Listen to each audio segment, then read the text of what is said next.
సంవత్సరాల తరబడి ఎన్ని మందులు వాడినా మీ మోకాల నొప్పులు తగ్గట్లేదా? ప్రాణ పెయిన్ క్లినిక్ లో అత్యాధునిక చికిత్స. ఒక్కగానొక్క కొడుకుపై ఆ తల్లిదండ్రులకు ఎనలేని ప్రేమ. తమ బిడ్డ భవిష్యత్తు బాగుండాలని కోరుకున్నారు. చదువులో రాణించలేకపోయినా ఏమనలేదు. హైదరాబాద్ వెళ్లి బిజినెస్ చేస్తున్నా డబ్బులు కావాలంటే తెలిసిన వారి దగ్గర అప్పు చేసి పంపించారు. కానీ తల్లిదండ్రుల ప్రేమను, వారి నమ్మకాన్ని బూడిదలో కలిపేశాడు ఆ కుమారుడు.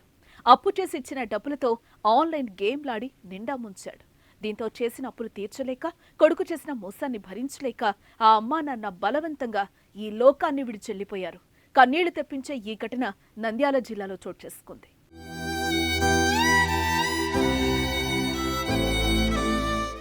పిల్లల భవిష్యత్తుపై తల్లిదండ్రులు ఎన్నో కలలు కంటుంటారు. అందుకోసం అహర్నిశలు విశ్రాంతి లేకుండా శ్రమిస్తారు. వారు తిన్నా తినకపోయినా పిల్లలకు కడుపు నిండా తిండి పెట్టి కడుపు నింపుకుంటారు. ఇక ఇంటికి దూరంగా బతుకుతున్న పిల్లలపై తల్లిదండ్రుల ప్రేమ, బాధ్యత చెప్పనక్కర్లేదు.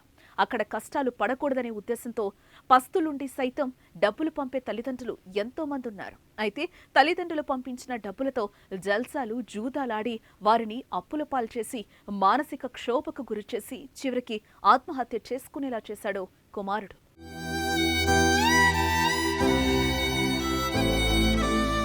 వెలుగోడు మండలం అబ్దుల్లాపూర్ గ్రామానికి చెందిన మహేశ్వర్ రెడ్డి, ప్రశాంతి దంపతులకు ఒక కుమారుడు. ఆ కుమారుడు నిఖిలేశ్వర్ రెడ్డి హైదరాబాద్లో ఉంటూ ఏదో బిజినెస్ చేస్తున్నానని తల్లిదండ్రులను నమ్మించి విపరీతంగా అప్పులు చేయించాడు. తల్లిదండ్రులకు తెలియకుండా కూడా భారీగా అప్పులు చేశాడు. మొత్తం 2,40,00,000 రూపాయల వరకు అప్పుల పాలయ్యారు. కానీ కొడుకు ప్రయోజకుడవుతాడనే నమ్మకంతో ఉన్నారు. కానీ అప్పులు చేసిన డబ్బులతో కుమారుడు జల్సాలు, బెట్టింగ్, ఆన్లైన్ జూదమాడుతున్నాడనే విషయాన్ని తల్లిదండ్రులు ఆలస్యంగా గ్రహించారు. అప్పటికే జరగాల్సిన నష్టమంతా జరిగిపోయింది.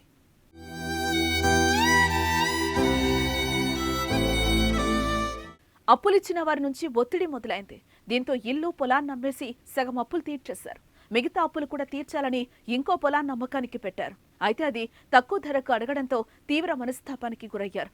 ఇటువైపు అప్పు ఇచ్చిన వాళ్లు వేధించడంతో గత 6 నెలలుగా గ్రామాన్ని విడిచి వెలుగోడులోని అత్తమామల వద్దున్నారు. ఈ క్రమంలో మంగళవారం రాత్రి పొలంలో విషం తాగి బలవన్మరణానికి పాల్పడ్డారు. మహేష్ రెడ్డి వాళ్ళ భార్య ప్రశాంతి ఇద్దరు పాయిజన్ తీసుకుని సూసైడ్ చేసుకున్నారు పొలంలో. వాళ్ళకు ఒక నిఖిల్ రెడ్డి అని కుమారుడు ఉన్నాడు. అతను డిగ్రీ డిస్కంటిన్యూ చేసినాడు. అతను హైదరాబాద్లో ఉంటాడు.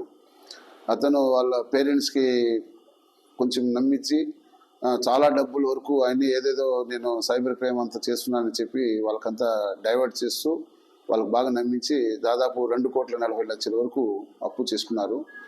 ఈ అప్పుల అంతా వాళ్ళ ఊరు వాళ్ళు, అబ్దుల్లాపురం విలేజ్ వాళ్ళు, వెలుగోడు వాళ్ళు, చుట్టుపక్కల గ్రామ పంచాయతీలు, బంధువులు, వాళ్ళ పేరెంట్స్ అంతా వాళ్ళు చాలామంది అప్పులు ఇచ్చినారు. అప్పులు ఎక్కువ ఉండడంతో ఆ అప్పు కట్టుకోలేక ఆ బాధతో భార్యాభర్తలు ఇద్దరు మానసికంగా ఇది అయి సూసైడ్ చేసుకున్నారని చెప్తున్నారు. అయినా మేము మెరిట్ ఆఫ్ ది కేసు, ఆ సూసైడ్ నోటు, ఏమేమి జరిగినాయి అన్ని యాంగిల్స్లో పూర్తిగా క్షుణ్ణంగా విచారించి ఎవరిదైనా దాంట్లో ప్రమేయం ఉంటే వాళ్ళపైన చట్టరీత్యా చర్య తీసుకుంటాము. కుమారుడు కోసం కోటలో అప్పులు చేసి అవి తీర్చలేక తల్లిదండ్రులు చనిపోవడం నిజంగా కన్నీరు పెట్టించే విషయం. పిల్లల జీవితాలను రూపొందించడంలో నిస్వార్థమైన ప్రేమ అందించి వారి జీవితాన్నే త్యాగం చేసే తల్లిదండ్రులకు ఈ పరిస్థితి రావటం చాలా బాధాకరం. దీనిపై మీరేమంటారో కామెంట్ చేయండి.